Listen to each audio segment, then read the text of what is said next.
தமிழகம் எங்கும் கிளைகள் கொண்ட Annamal institute of hotel management and hospital management படிப்பில் சேர்வதற்கான அட்மிஷன் நடைபெறுகிறது.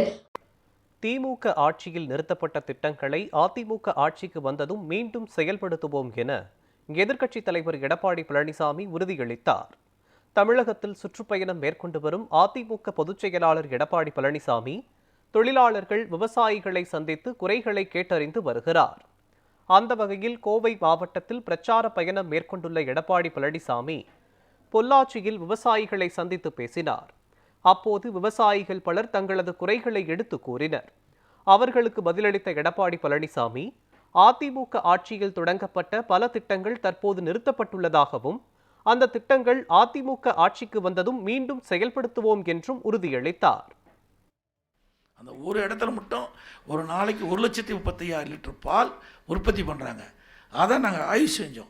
ஆய்வு செஞ்சு நம்முடைய விவசாயிகளுக்கும் விவசாய தொழிலுக்கும் இலவசமாக கலப்பின பசுக்களை நம்முடைய மாநிலத்து சீதோஷண நிலைக்கு தக்கவாறு அதை உருவாக்கி நம்முடைய விவசாயிகளுக்கு கொடுக்க வேண்டும் என்ற அடிப்படையில் 1000 கோடியில் 1020 ஏக்கராவில் என்னுடைய சேலம் மாவட்டம் கள்ளக்குறிச்சி மாவட்டத்துக்கு இடையில் அந்த திட்டத்தை செயல்படுத்தலாம் என்று அடிக்கல் நாட்டி அந்த பணி நிறைவு பெறுகின்ற பொழுது ஆட்சி மாற்றம் ஏற்பட்டு முதல் கட்டமாக நான் இருக்கின்ற பொழுது அங்கே கால்நடை மருத்துவக் கல்வி ஆராய்ச்சி நிலையத்தை துவங்கிட்டேன்.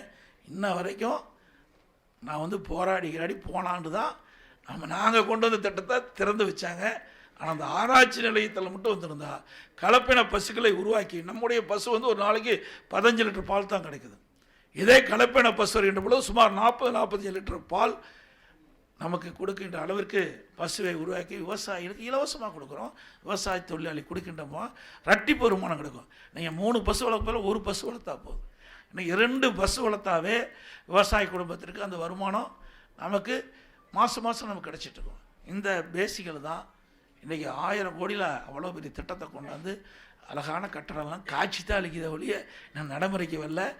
அதிமுக ஆட்சி உணர்ந்தவுடன் இந்த ஆராய்ச்சி நிலையம் முழுமையாக பணி தொடங்கப்பட்டு அதன் மூலமாக விவசாயிகளுக்கு இந்த கலப்பின பசுகளை உருவாக்கி தரும். அதே மாதிரி இந்த ஆடு வளர்ப்பு அதே மாதிரி தான்.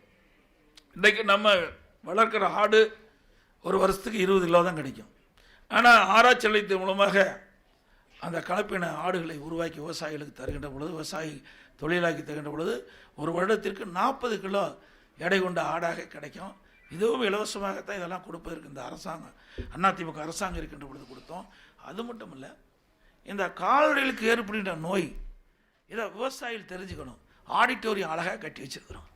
விவசாயிகளை ஒவ்வொரு மாவட்டத்துக்கு 2 நாளைக்கு ஒரு மாவட்டத்துக்கு அங்கேயே பேருந்து வசதி, அவர்கள் விவசாயிகள் தங்குவதற்கு வசதி, ஆடிட்டோரியத்தில் அவருக்கு படம் போட்டு அந்த பசுக்கு என்னென்ன நோய் தாக்குது, அந்த நோயுடைய அறிகுறி என்ன, அதை எப்படி குணப்படுத்துறது, இதையெல்லாம் நாங்கள் நடைமுறைப்படுத்துறதுக்கு உருவாக்கி வச்சுருக்கிறோம்.